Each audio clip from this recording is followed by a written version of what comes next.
A inteligência é inata ao ser humano. Já o conhecimento, ele é repassado de forma sistemática, pedagógica e didática. E o caminho do conhecimento é longo a ser percorrido. E a cada vez que o ser humano se assenhora do conhecimento, ele vai se destacando na sua sociedade. E através de registros de suas produções literárias e científicas, ele acaba ocupando lugares em instituições que imortalizam esse saber. O programa Isto é Amazônia deste sábado vai falar da Academia Amapaense de Letras, que completa neste ano 70 anos de existência. É uma instituição septuagenária.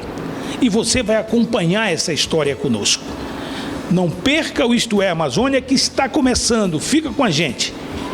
Isto é Amazônia.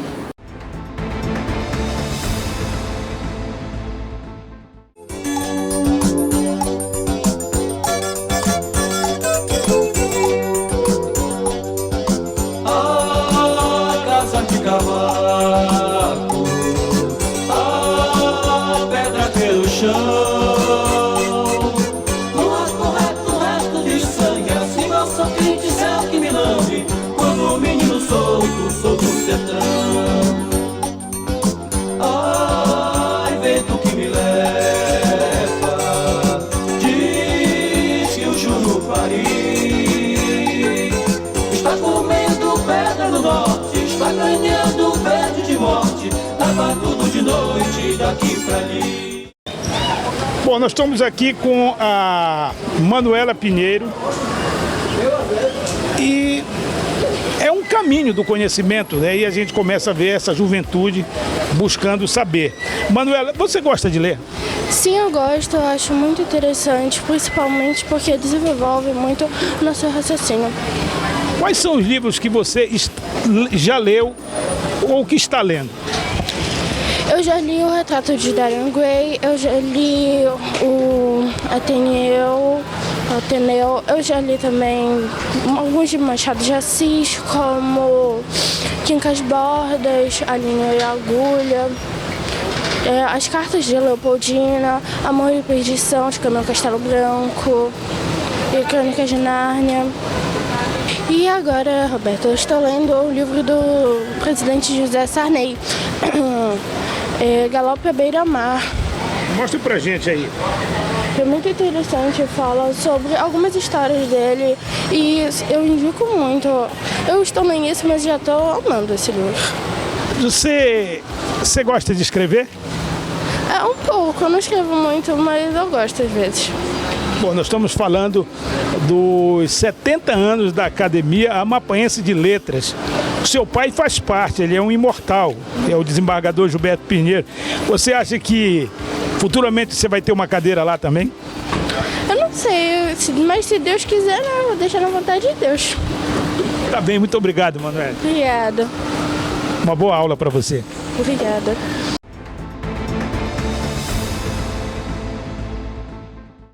Olha, eu vou dar uma lida no livro Água Benta e o Diabo, do Fernando Canto, mas eu vou voltar. Você não saia daí.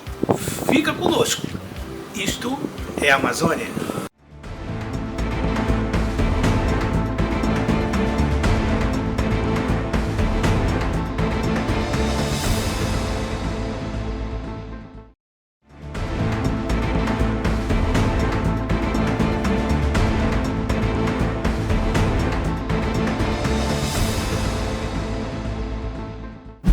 Nós estamos aqui com o presidente da Academia Amapaense de Letras, o imortal Fernando Canto. Este ano a Academia completa 70 anos. Vamos saber com o nosso presidente a trajetória dessa instituição que tem uma grande contribuição para a literatura, para a ciência, no Amapá e, por que não dizer, no Brasil, porque nós temos obras publicadas no mundo inteiro, de grandes personalidades da literatura e da ciência amapaense e brasileira. Fernando, a academia foi fundada em 21 de junho de 1953, uma homenagem, talvez, que fizeram ao nascimento do nosso ícone, um escritor, o Machado de Assis, que foi fundador da Academia Brasileira de Letras. Quem foram os primeiros membros da Academia Amapaense de Letras? Olha, vários deles, praticamente todos, né, já faleceram e deixaram um legado aqui em várias outras áreas que não foram simplesmente na literatura ou nas artes. Mas foi o Janari que fundou essa academia, né, juntamente com o apoio de muitos intelectuais da época aqui, como Altino Pimenta, Valquíria Lima, Mestre Oscar, tinha muitos outros que eram ligados também à administração pública, né? Como Flecha de Miranda, como Glicério Marques, o Gabriel de Almeida Café, e tantos outros na expectativa também que entrassem posteriormente a isso, assim que a academia começasse a funcionar. Então houve uma série de problemas também, de transferência, de mudança. Quase todas as pessoas que estavam aqui ajudando o Janari não eram daqui, e muitos demoraram pouco tempo aqui dentro na construção do território federal do Amapá. Inclusive o próprio Georgenor Franco, que deixou mais tarde, em 88, seu filho, que entrou aqui, o desembargador Georgenor Franco Filho, e que foi um dos que reiniciaram a Academia Amapaense de Letras em 1988, juntamente com Nilson Montoril de Araújo e o professor Antônio Munhoz. Eu também estava no meio nessa época, e Paulo Guerra, Farias, Padre Jorge Basílio, Hélio Penafor e muitos outros, sempre com o aval também da instituição pública mais respeitada, aqui no caso o governo do estado, através do governador Jorge Nova da Costa, que foi um grande incentivador das artes e da literatura. A academia, ela tem 40 cadeiras. Por que esse número? Por que 40? E como é que as pessoas são escolhidas ou indicadas para compor esse colegiado? Inicialmente, as cadeiras foram indicações, né? Indicações das pessoas que realmente trabalhavam com isso aqui, e não chegou nem a preencher o número estipulado de pessoas, que são 40. 40 porque a maioria das academias, inclusive a partir da Academia Francesa, todas elas usam o número 40 como ponto definitivo de preenchimento de vagas que vão trabalhar as questões da língua daquele país ou daquele lugar, e que é um número suficientemente até grande mesmo, você pode dizer, para a composição de uma academia dessa natureza. Mas praxe, é usado normalmente em quase todas as academias brasileiras. Agora, Fernando, o que a academia produz, o que ela faz? Ela é uma instituição meio hermética, a sociedade não dialoga muito com a academia. Vocês estão trabalhando nesse sentido para mudar, ou é uma percepção equivocada da minha parte? Não só da sua parte, como grande parte da sociedade e de outros intelectuais também, que almejam, inclusive, chegar à academia. Eu vejo isso com uma forma assim, de reunião de pessoas interessadas em trabalhar a língua portuguesa e principalmente lutar para mostrar algum tipo de trabalho significativo que a literatura mostra hoje, inclusive sociologicamente, antropologicamente, e de outras formas que a sociedade possa entender aquela sua época. Afinal de contas, um escritor é um produto da sua época. E ele, naturalmente, por influências externas, ele pode até pegar inconscientemente, mesmo escrevendo um romance histórico, ele pode debater esse processo na sua criação literária. E nós temos bons ficcionistas aqui, temos bons poetas, temos pessoas que fazem parte dessa pleiade, como você ensinou agora há pouco. Por quê? Porque a união dessas pessoas tem um significado assim, especial de respeitabilidade. Se elas se unem, se elas deixam de se unir, é uma questão assim muito a ser debatida, porque normalmente as associações elas se integram para fazer alguma coisa útil para a sociedade. No caso da nossa academia, ela vem há muito tempo trabalhando essas questões, embora não tenha recebido sucessivamente determinados apoios necessários à execução de seus objetivos. Mas teve também alguns interregnos em função de falecimento de vários membros, né, no passado, e o mais recente foi a pandemia, que ela obrigou a gente a não se encontrar, a não ser através de uma live, virtualmente.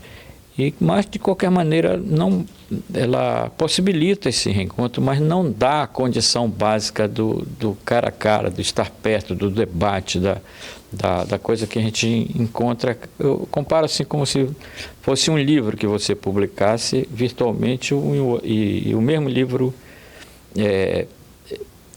material, vindo da editora, da gráfica, que você pega, você cheira, você vê essas coisas. Então, o amor que se tem pela literatura é fundamental para a aproximação dessas pessoas. Daí se dizer que pode ser uma condição de elite, né, de bloqueio para não entrada de outras pessoas, mas não. Todos têm o direito a isso a partir do momento em que há o falecimento de um dos membros da academia. A academia completa 70 anos. Como é que está a programação de comemoração dessa data? Olha, nós teremos uma sucessão de eventos aí a partir do dia 19 até o dia 21, que é quando completa os 70 anos. Então nós teremos aquelas coisas básicas, né, de café da manhã, de debates e tudo mais, mas nós traremos também pessoas aqui que vão fazer lançamento de livros, como o próprio o Leão Zaguri, né, que é um escritor muito conhecido, ele e sua esposa Tânia Zaguri, e ele é um memorialista excepcional, principalmente dos anos 50, quando ele viveu aqui até os 10, 12 anos, depois foi se tornar um grande médico na área de endocrinologia, assim como sua esposa Tânia, hoje é uma psicóloga e escritora de renome e pertence à Academia de Letras, Academia Carioca de Letras. Tinha o Ivo Torres também, que é um remanescente daqueles 5 que fizeram aquela composição Antologia de Moderno Poeta do Amapá em 1960 e que ontem, infelizmente, dia 23, né, nos deixou para sempre no Rio de Janeiro. E ele estava com muita saudade, com muita vontade de vir aqui, mas a idade não lhe permitia. Arranjamos, inclusive, passagem para sua acompanhante, que era sua filha, mas infelizmente ele teve um problema sério, né, que teve um infarto agudo, morreu ontem e deixou o seu legado aqui muito interessante e também muito aberto às críticas, aos diálogos, às polêmicas, né, dos trabalhos que ele fez. Eu mesmo o conheci e senti assim muita vontade dele de vir aqui. Ele dizia que era uma situação, entre aspas, dorida, e que o Amapá vivia nele. Ele queria estar aqui presente com todos nós, mas infelizmente não deu tempo. Alci Araújo também fez parte dessa academia, assim como o Álvaro da Cunha e o Arthur Neri Marinho.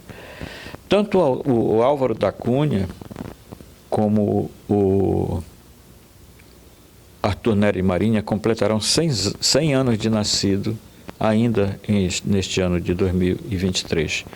E no dia 7 de janeiro de 2024, nosso querido poeta Alci Araújo também faria 100 anos de nascido. Então vai existir uma programação em homenagem a eles, porque eu acho que eles foram fundamentais para o estabelecimento de uma literatura amazônica vinculada ao Amapá de uma forma que possa ser observada no mundo inteiro, sua característica universal, levando daqui as nossas coisas. Nós teremos também a presença do escritor Rai Cunha, que mora em Brasília, vem fazer o lançamento de um livro dele aqui, e o Luiz Jorge Ferreira, que também é um médico escritor daqui do Amapá, do Laguinho.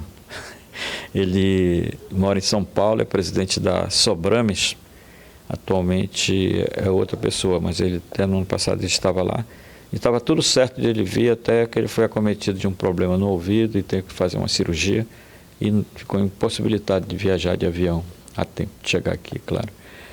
Mas essas pessoas, elas são muito importantes para a gente no sentido dessa relação com a terra. Então, todo esse terrorismo, toda essa forma de entendimento de mundo a partir do nosso lugar, do Marco Zero do Equador, de Macapá, com o rio Amazonas e os seus equinócios e solstícios, tudo isso marca até mesmo misteriosamente uma ligação com o planeta e com o lugar, sobretudo, né, com Macapá. Então a programação está extensa no sentido dos debates que virão em seguida através de umas palestras que nós iremos ainda fazer, estamos organizando, ainda há tempo. E nós da academia também temos a sorte de termos muito bons e até excepcionais palestrantes que são membros, que são ligados à educação, à ciência, à cultura, né, às artes principalmente, e sobretudo à literatura, né, que é fundamental para o nascimento de uma academia de letras. Então a nossa programação ela está assim, é algo como se fôssemos homenagear não a nós mesmos, mas a literatura produzida aqui no Amapá, uma literatura amazônica. Fernando, só para a gente encerrar, você está com alguma obra a ser lançada, você está trabalhando em algum livro? E eu também gostaria que você, ao responder, pudesse falar para os nossos telespectadores do Isto é Amazônia, qual o conselho que você daria para aquelas pessoas que gostam de escrever e que sonham amanhã também estar numa posição como essa de destaque dentro da sua sociedade? Olha, eu fico muito contente com esse convite de vocês. Nós estávamos falando aqui a respeito da academia, mas é algo assim muito, muito amplo, né? A questão de falar para as pessoas da necessidade que nós temos de mostrar nossas coisas aqui. Afinal de contas, como por exemplo o Leão Zaguri faz, ele trabalha a memória. E não existe identidade sem memória. A memória é o esteio de toda essa identidade que nós precisamos ter e radicalizar que nós somos daqui da Amazônia, nós somos principalmente aqui da Amazônia Ocidental e pertinho do mar, perto do rio, o maior rio do mundo, onde passa a linha do Equador. E é claro que a academia ela tem também como objetivo incentivar as novas gerações através de vários tipos de estímulos, que sejam concursos ou outras possibilidades que levem as pessoas a acreditar mais na sua própria arte. A literatura, embora ela seja hoje, tem essa amplitude toda, mas ela é limitada em função das próprias redes sociais, onde cada um acha que é um escritor, e também dos livros, às vezes, inacessíveis para as pessoas. Então é necessário ainda ter bibliotecas, é necessário criar bibliotecas. É importante também que as próprias instituições educacionais, elas divulguem as obras do escritor amapaense nas escolas, para que a gente possa ter não apenas o reconhecimento enquanto escritor, mas saber da existência de uma literatura local boa, bonita e muito compatível com as nossas coisas, por isso mesmo, uma literatura boa de se ler. Tenho em vista o lançamento de uma terceira edição de um trabalho meu chamado Água Benta e o Diabo, que não é literatura de ficção, mas sim um ensaio antropológico da relação de conflito entre os negros do Mar Abaixo e a Igreja Católica. Então, esse trabalho já existe desde 1988, quando foi publicado pela primeira vez através de um concurso que ganhei em Belém, e depois pela Fundecap, quando ela existia ainda, e agora por conta própria. É um livro muito procurado, inclusive nas universidades, quando se trata de descobrir essas questões de memória, identidade, e sobretudo a nossa cultura popular como o Mar Abaixo. Claro que tem outros trabalhos que estão sendo realizados aos poucos, como um romance, outros contos, enfim, uma série de atividades que não dá. O escritor ele não pode parar e tem que escrever todos os dias.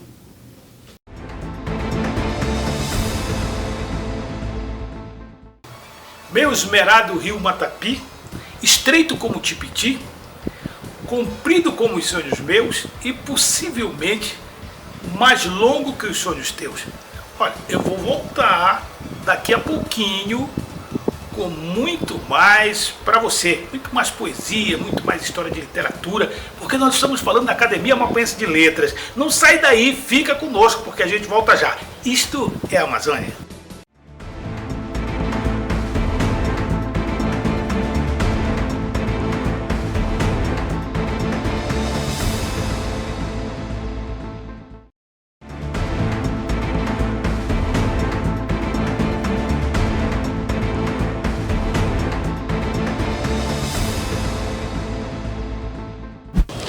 Nós estamos com o professor Paulo Tarso, que é formado em letras, trabalha com literatura, poeta, também trabalha no rádio, divulgando a cultura do Amapá. E eu queria perguntar ao senhor, quando foi que o senhor começou a produção literária? Eu comecei com 13 anos, né, a me interessar por literatura, primeiro lendo e posteriormente escrevendo. Quando eu cheguei ao Amapá em 1980, eu já trouxe os primeiros livros e só fui publicar o primeiro em 86. Aliás, 2 livros em 1986. E de lá para cá eu tenho feito vários livros, tanto meus como dos colegas escritores, que a gente tem esse trabalho na militância literária aqui no Amapá. E esse trabalho no rádio, sempre divulgando a cultura, levando para o conhecimento do povo, novos escritores, pessoas ligadas à literatura, divulgando o trabalho de pessoas já consagradas, com obras já consagradas. Exatamente. Também quando eu tinha nessa idade de 13 a 14, 15 anos, eu comecei nos Bocas de Ferro, nos alto-falantes. Então eu já tenho esse know-how desde esse tempo. E eu comecei aqui com César Bernardo, no programa do César Bernardo na 102, depois nós fomos para o programa na difusora, né, na sua gestão, o Biblioteca no Ar, e eu continuo lá fazendo esse tipo de trabalho, levando os artistas, professores, escritores, poetas, para divulgar o trabalho, esse trabalho literário e cultural que é muito importante para o nosso estado. A Academia Amapaense de Letras, ela completa esse ano 70 anos, septagenária, né? Como é que está esse trabalho na academia? Roberto, nós estamos dando continuidade ao que o pessoal nos anos 50, 53, 21 de junho, que é a data do nascimento de Machado de Assis, fundaram essa academia. E ela ficou desativada durante muito tempo, até porque aquele pessoal, na época do território, eles viajavam, iam embora, iam morrendo, e não havia muitos escritores, nem esse movimento literário. Em 1988, 89, o professor Montoril, o Jorge Anor Franco, Dagoberto, o Farias, Manuel Bispo, Fernando Canto, Luiz Alberto Costa Guedes e outros, Paulo Guerra, reativaram a academia. Também não deu certo, ficou parada durante esse tempo todo. Em 2017 foi aberto um edital sob a liderança do saudoso professor Nilson Montoril e entraram 12 pessoas, entre os quais eu. E agora em 2022 outro edital completou os 40 membros e a gente está fazendo de tudo sob a direção do Fernando Canto para dar continuidade a esse trabalho e torná-lo permanente, porque a Academia de Letras é a coroação da carreira, dos anseios de qualquer autor, de qualquer escritor, e a gente tem que honrar essa entidade tão importante aqui para o Amapá, que está completando 70 anos. Bom, e eu lhe trouxe aqui para um verdadeiro santuário, que eu tenho certeza absoluta que o senhor se sente muito bem, porque nós estamos numa livraria, né? E aqui, repleto de livros, né? O senhor que é um homem que afirmou que começou a ler desde muito cedo. Como é que o senhor se sente aqui? Eu sinto em casa, né? Porque na minha casa eu sempre tive uma pequena biblioteca, hoje eu tenho uma grande biblioteca, eu trabalho numa biblioteca e sou produtor de livros, como editor, amador, não profissional, não ganho dinheiro com isso, mas me realiza profundamente quando a gente faz um livro. Por exemplo, os livros do César Bernardo, os livros de contos, passaram pela minha mão. Isso me dá uma alegria enorme de ver um livro sendo lido, porque o livro só tem finalidade quando ele é lido, debatido, criticado. Se ele ficar numa prateleira, numa estante ou numa gaveta, escondido, ele não tem utilidade. Mas a partir do momento que ele circula, ele vai fazer muito bem. Então eu vou lhe fazer aqui um desafio, posso? Pode. O senhor vira para o lado ali, tem o livro de Martinho Lutero, Escritos Seletos. Pegue ali para mim. Fale um pouquinho de Lutero. Lutero foi o grande religioso que contestou as penitências, né? A vera de indulgência na Igreja Católica, e hoje ele é um líder que é seguido, séculos depois ele é seguido por milhões de pessoas de todo mundo. Ele foi muito importante porque ele deu uma revitalização no cristianismo no mundo. Esse é o nosso professor Paulo de Tarso, um intelectual que tem uma cadeira cativa na Academia Amapaense de Letras. E olha, você vai conhecer já já um outro imortal da Academia Amapaense.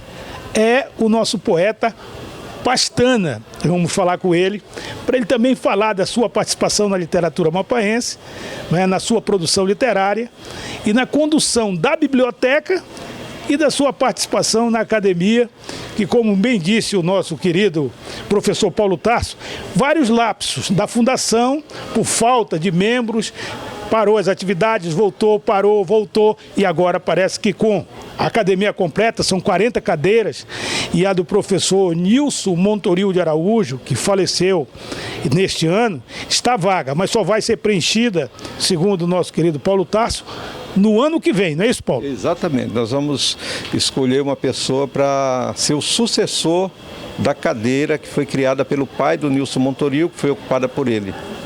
Muito bem, então já já a gente conversa com o nosso querido professor Pastana.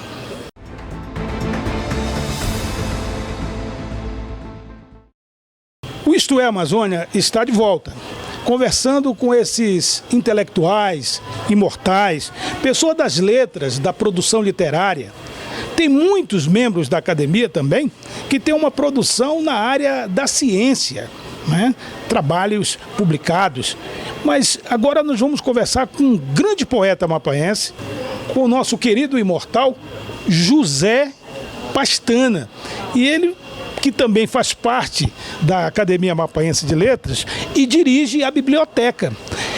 Eu gostaria de começar falando daí.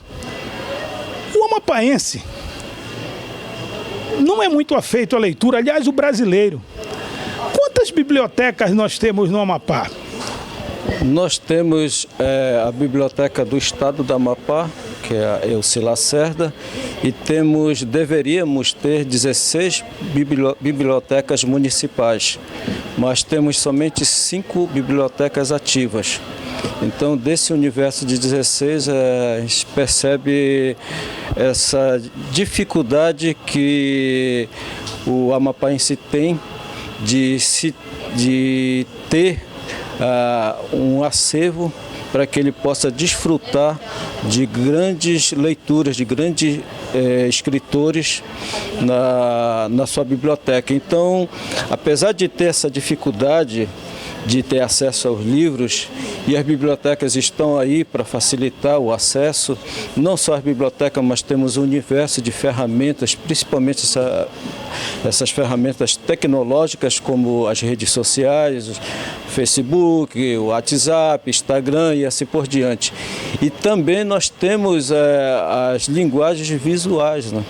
Então, às vezes a gente diz, mas o leitor ele não tem acesso ao livro, ele não gosta de ler, ele não gosta de adquirir livros, mas percebemos que existe uma produtividade nesse universo quando você começa a produzir textos no seu WhatsApp, quando você começa também a ler essas mensagens, a ver quando há uma interlocução entre o emissor e o receptor, dentro dessas linguagens tecnológicas, principalmente nas redes sociais. Então, percebe-se que não é só o livro em si, mas também esses artifícios, essas tecnologias que facilitam também a leitura. Um exemplo disso são os e-books, os livros digitais, que são uma outra, vamos dizer, por assim dizer, uma outra ferramenta poderosa que nós temos da leitura e da produção textual. Mas nada substitui o livro físico. Eu quero te complicar um pouquinho, se me permita. Não é? Nós estamos discutindo no Congresso Nacional o PL 26, que é o projeto de lei das fake news, que estabelece um certo controle nas redes sociais. Você é a favor ou você é contra do controle? Você acha que vai tolir a liberdade de expressão das pessoas ou não? Isso depende muito de como você está provocando esta situação. Por exemplo, tem situações que nós tivemos vários exemplos que aconteceram do fake news que cefaram a vida de muitas pessoas.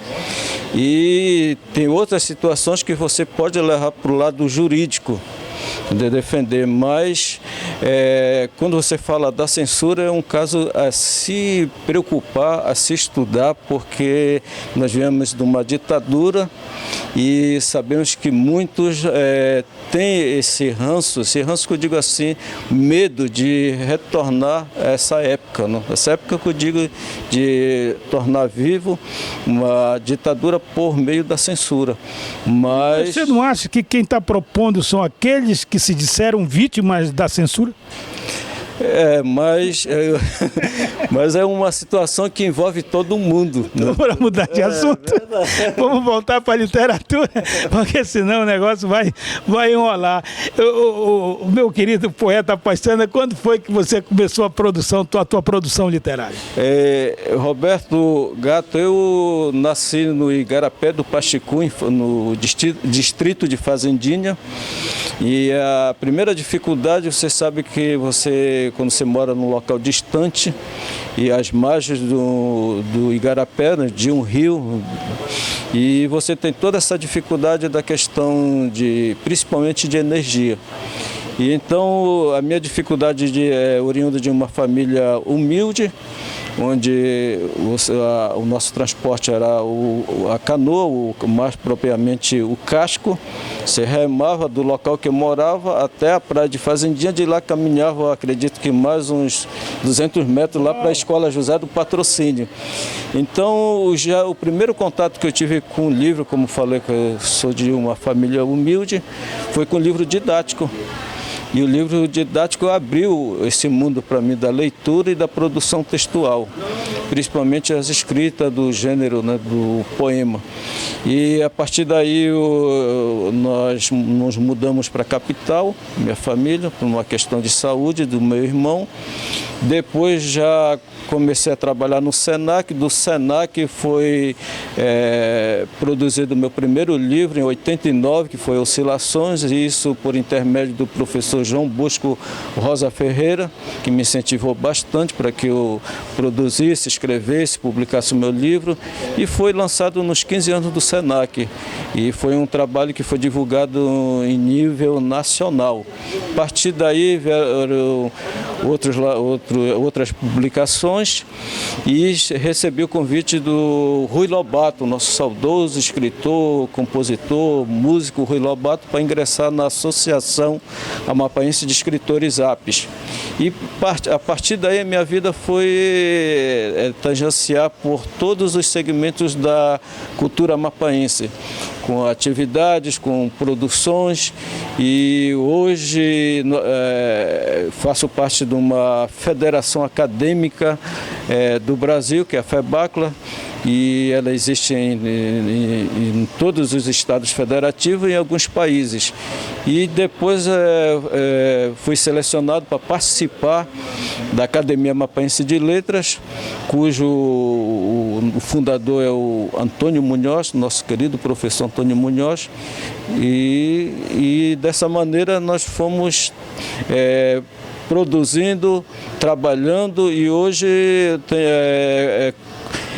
tenho assim um orgulho de fazer parte dessas instituições, principalmente da Academia Amapaense de Letras, porque eu digo que uma academia é a cereja de todo escritor, vamos dizer, a cereja do bolo, né? Então você percorre, produz, e quando o reconhecimento de tudo isso geralmente é a academia.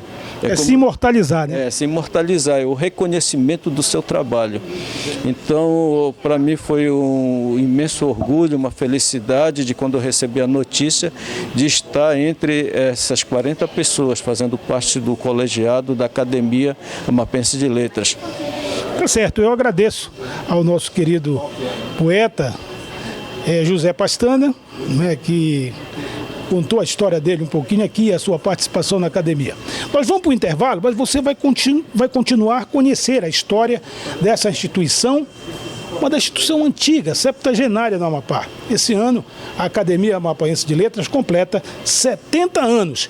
Continua conosco, porque o Isto é Amazônia vai continuar essa viagem literária no Amapá. Isto é Amazônia.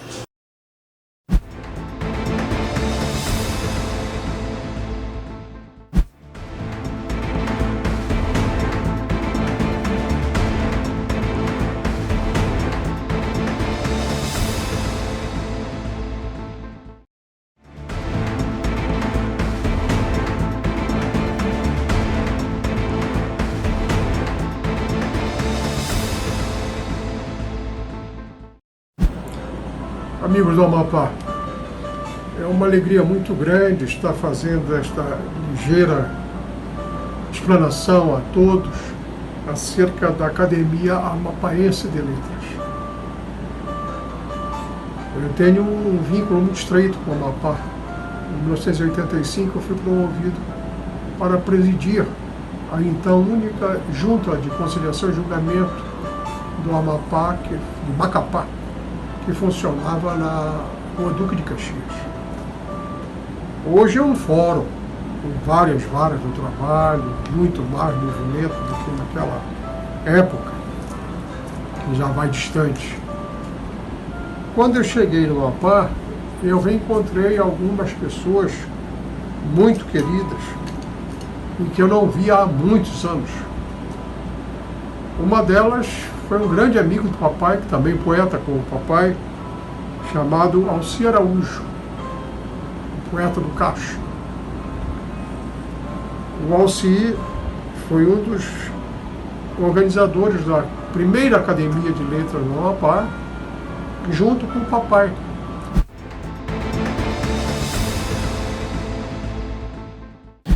Doutor Gilberto de Paula Pinheiro, também um imortal da Academia Amapaense de Letras. Quando começou a sua paixão pela literatura, doutor Gilberto? Desde criança, não é? Eu gostava de literatura. Nós tivemos um privilégio, nós amapaenses, de termos grandes professores. Eu me lembro dos meus professores desde o ginásio, do colegial, professor, por exemplo, professor Lobo, professor Antônio Munhoz. Eles faziam com que procurássemos ler. E eu tive outros professores, como o professor Delbaldo, que gostava muito de história, também gostava de história, eu juntava. Então o professor Antônio Munhoz, ele foi importante, aliás, um imortal, na vida de todos nós, porque você imagina, nós estávamos aqui na nossa Macapá dos anos 60, e Macapá não tinha televisão, Cine Macapá, Cine João 23, Cine Territorial, teatro. Ele incentivava a leitura. Quando ele viajava, ele voltava, aquelas viagem cultural, e começava a falar da viagem, cultura. Você imagine, e isso incentivou a gente a gostar, porque nós éramos umas verdadeiras pedras brutas, e ele lapidou.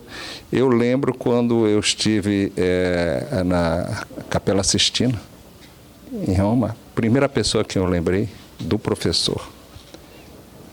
Eu fui, por exemplo, a gostar de teatro, a gostar de museu. Quando eu vi a Mona Lisa, eu lembrei de quem? Do professor. Museu do Prado, as obras do El Greco, do professor. E a literatura? Eu li quase todas por exemplo, as obras do Machado de Assis. Eu li, não é? Gonçalves Dias, adoro Gonçalves Dias, Vitor Hugo, Alexandre Dumas, Então a gente gostava de ler, a gente entrava, como eu misturava história, eu entrava e lhes ensinava, a gente gostava de ler. Isso eu acho que foi muito importante, não é? Eu li o Cortiço, eu li todos aqueles livros. E o professor tinha um negócio, você lia e depois você ia escrever o que você leu. Isto nos incentivou a gostar de literatura, a amar a literatura, né? E a discutir. E aí misturava um pouco também de filosofia, porque a gente aprende a gostar também de filosofia. Eu li Sócrates, Platão, eu fui estudar em Belém, eu já fazia direito, resolvi fazer teologia. E teologia era na Universidade Federal do Pará, e misturava também com filosofia. Eu acho que isso aí foi muito importante na nossa vida, mas o professor, e a minha homenagem a todos os nossos professores, que o professor, eu digo que ele tem uma influência muito maior do que o pai. Você vê, eu li todos os livros do Jorge Amado. Isso, para mim, foi muito importante na nossa formação. E, lógico, como eu gosto muito de andar pelo campo, comecei a escrever. Pois é, eu queria entrar exatamente nessa questão aqui, né? Que apesar do senhor ser um cosmopolita, o senhor fala das suas viagens, das suas andanças pelo mundo, né? Conhecendo, a trabalho, palestrando, ou participando de cursos, o senhor estudou em Coimbra, mas o senhor, quando escreve da Amazônia, né? Eu estava vendo um poema lindo, que é o Rio Matapi, muito bonito. Rio Matapi, Ser Caboclo, eu falo da minha Amazônia, de uma paixão, a minha paixão maior. Eu gosto, claro, na área jurídica eu já escrevi livros, aliás, matérias que já foram publicadas em livros, publicadas no México, publicado na Argentina, no Peru, e fiz conferências em várias partes do país e fora, não é? Do país. Mas é importante isso, você também trazer para a Amazônia. Eu tenho um conto, o Conto Tatu, já escrevi mais de 100 crônicas e agora estou juntando para publicação. Eu tenho ainda que publicar. Eu escrevi agora na pandemia um livro Prisioneiro, que o meu cunhado disse, olha, isso aqui vamos transformar isso numa novela. E está pronto. Com o professor Lobo, eu estou até devendo isto, eu preciso até falar com a Sônia, com os filhos, para a gente publicar um livro sobre um dicionário de expressões, a parte dele e a minha parte. Né?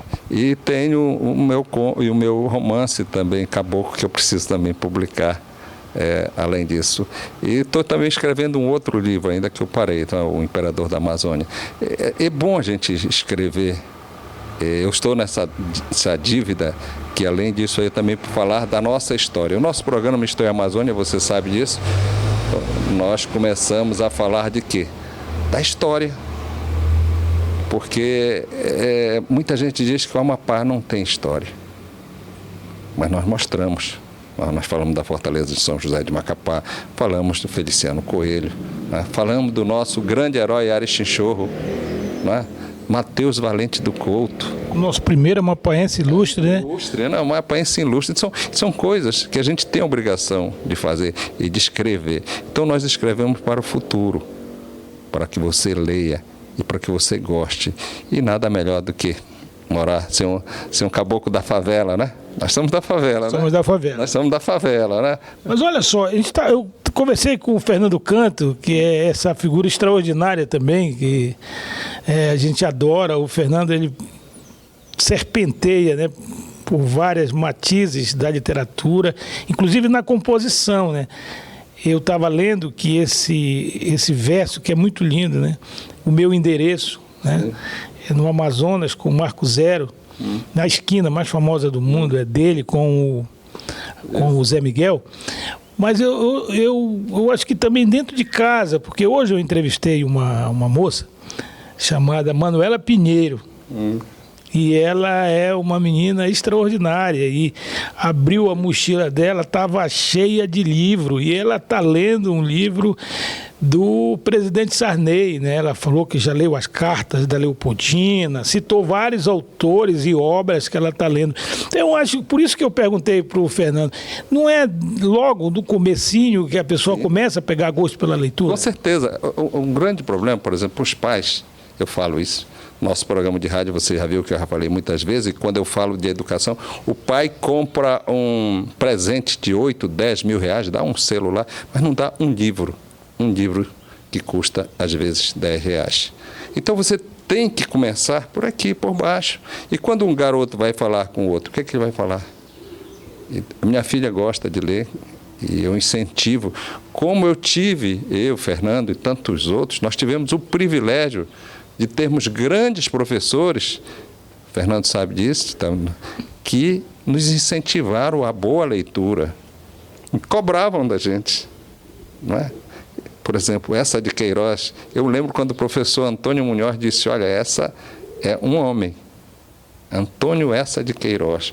E você vê quanto isso nos influenciou. A nossa classe média amapaense vem do território federal do Amapá, que teve uma base em que nós fomos para Belém, em qualquer lugar, a gente passava no vestibular e tinha assunto para conversar.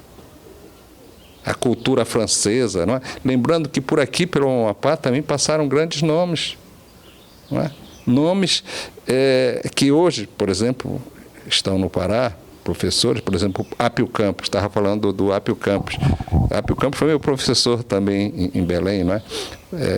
E tantos outros. Nós tivemos nomes que são amapaenses e que às vezes a gente esquece. Alexandre Vaz Tavares. Eu ia falar dele porque o senhor me apresentou uma poesia do Alexandre sobre Macapá e eu fiquei apaixonado por essa poesia. Eu acho uma obra-prima fantástica. Na margem esquerda selvosa do Rio Mar, né, adormece nos sonos, né, descuidosa como as gastas madonas. É lindo demais, é muito bonito. Eu tive também outro privilégio, né, a cadeira do nosso conterrâneo Acilino de Leão. Quando eu estive lá na Academia Paraense de Letras, visitando, eu vi a foto dele, do Acilino de Leão, isso me emocionou. Por quê? Porque ele é amapaense. Então, esses vultos que por aqui passaram, né, grandes nomes, outros, por exemplo, Otávio Mendonça, um grande jurista, foi o primeiro diretor, que seria hoje o secretário de Educação no Amapá. Eu conversei com um professor na época e pedi informações como era o Macapá, na época do território, quando foi fundado, e ele me falou da educação, mas o incentivo que eles deram na educação, como deu Otávio Mendonça e outros que vieram, foi importante para termos uma classe, alguém que gosta de literatura, alguém que ama a Amazônia. E só para a gente não ficar meio que machista, porque a gente só está citando o homem, a professora Araci Monte Alverne, professora Deusuíte Cavalcante, professora Cinê, né? Sim. Professora, a mãe do Euri Farias, que foi minha diretora, me ajudem. Deusolina Salles Faria, né? A Zoraide, professora Risalva do Amaral, professora Nazaré Braga e tantas outras mulheres extraordinárias também, que com certeza deram contribuição, né? O Fernando está citando alguém dali. Cacilda Barreto, são professoras assim. A Zeneide, que também é médica e escritora, hein? A Zeneide tive também esse privilégio de ser aluna na escola paroquial, na escola paroquial, Padre Dário, e depois no Colégio Amapaense. O Colégio Amapaense também formou muita gente ali que saiu com aquela vontade de estudar, de ler, da cultura. Então, isto é a Amazônia.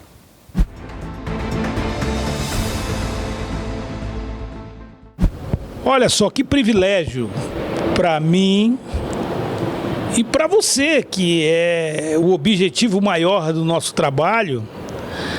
Nós fazemos o Isto é Amazônia para você, com o propósito firme de levar informação, de trazer assuntos importantes da nossa região para você. Eu estou aqui ao lado do Gilberto de Paula Pinheiro e Fernando Canto, dois imortais, duas pessoas maravilhosas. Eu já conversei com eles, vocês já acompanharam, mas a gente vai fechar esse programa conversando com essas figuras extraordinárias.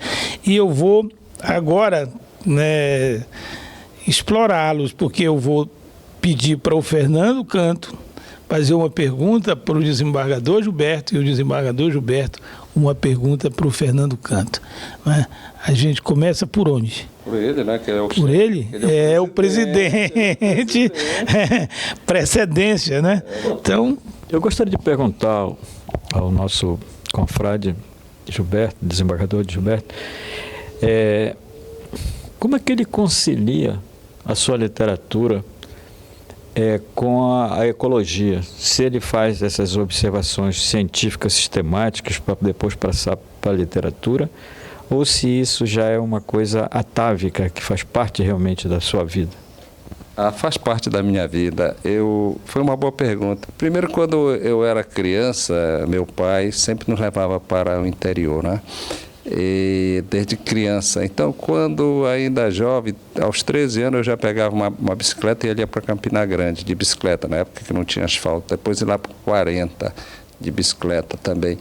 E a preservação, eu subi aquele rio, esse poema que eu fiz, Rio Matapi, eu vivenciei aquilo, subindo ali com os caboclos, vendo ele, eu falo no meu poema dele colocando um cigarro, né? Remando com cigarro, remando com cigarro, remando. Aí eu vivia com eles lá, passava às vezes um mês por lá. Isto, em termos de ecologia, em termos de meio ambiente, meu pai ensinou a preservar. Se você for lá nas nossas terras, ali no Ariri e ali no Flechal que deságua no Matapi, você vai ver a beleza que é, e eu vejo ali a presença do meu pai. Como eu me emociono quando eu falo com isso, porque ele nos ensinou a preservar o meio ambiente. Então ele preservou. Eu quero ali transformar aquilo, inclusive, numa reserva com o nome dele, para preservar aquilo. E, logicamente, eu liguei com a literatura. Quando eu falo do Rio Matapi, do poema Rio Matapi, e um outro poema que é Ser Caboclo. Ser caboclo é nossa identidade, porque eu sou um caboclo. O maior orgulho que eu tenho é ser amazônico e ser caboclo. Então, isso aqui foi um privilégio que eu digo que Deus nos concedeu, porque, Fernando, o Eterno, ele não escolhe os melhores, ele não te escolheu, ele não escolhe aqueles, né? Ele te escolheu por um momento, porque ele te capacitou. Então, ele capacita aquele que ele quer. Então, foi isso que aconteceu com todos nós. Então, essa questão de você gostar do meio ambiente, de ter essa interação, e nada melhor do que colocar também um pouco de poesia, um pouco de literatura, um pouco das nossas coisas, da nossa Amazônia, do nosso sentimento, do coração, da gente falar com o coração, falar com amor, não ter vergonha de dizer eu sou caboclo, né? Eu gosto do açaí. Isso é nosso, Roberto. Você sabe disso, isso é nosso, né? Então é isso, essa ligação da literatura com o meio ambiente, a preservação. E quem tem que falar de Amazônia, tem que escrever de Amazônia, somos nós, amazônidas. Porque, como eu digo, isto é Amazônia. Agora a pergunta para o nosso presidente, Fernando Canto. Presidente, você está escrevendo mais um livro, né?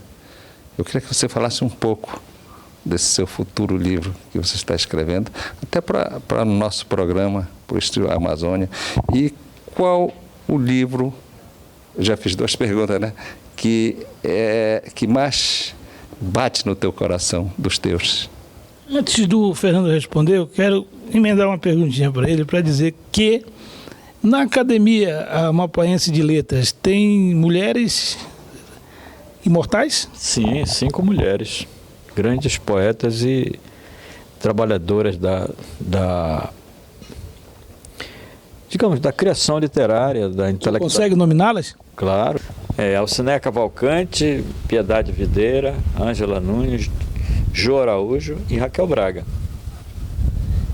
Agora, a pergunta do seu colega de academia, Gilberto Pinheiro, foi sobre a obra que você está trabalhando e qual das suas obras é aquela que mais toca no teu coração? Eu gosto de escrever em diversos gêneros. Como sociólogo, eu tive que me voltar a trabalhar essas questões desde a antropologia, a metodologia e a pesquisa histórica também, que ajuda muito nesse processo. Mas na ficção eu gosto muito do meu livro chamado Mama Guga, um livro de contos.